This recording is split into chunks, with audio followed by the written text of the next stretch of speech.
June 5 పర్యావరణ దినోత్సవం అంటే ప్రకృతి ఆరాధన దినోత్సవం. @ శ్వాసదాత ప్రకృతి. శ్వాస మీద ధ్యాస సాధించడమే పునరుత్థానం. రంజాన్, సంక్రాంతి.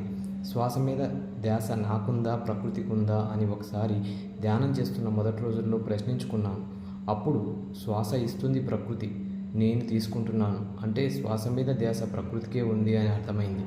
అయితే శ్వాస మీద ధ్యాస ప్రకృతికి ఎలా ఉందో అలా మన శ్వాస మీద మన ధ్యాస సాధించడమే ధ్యానం అని అర్థమైంది. ధ్యానమే నిత్యం సత్యం.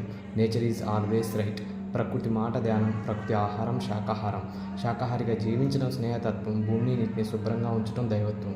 శాకాహారం తిందాం, శరీరాన్ని ఆరోగ్యంగా ఉంచుకుందాం. సేంద్రీయ వ్యవసాయం చేద్దాం, భూమిని నీటిని శుభ్రంగా ఉంచుదాం. అదే శానిటేషన్.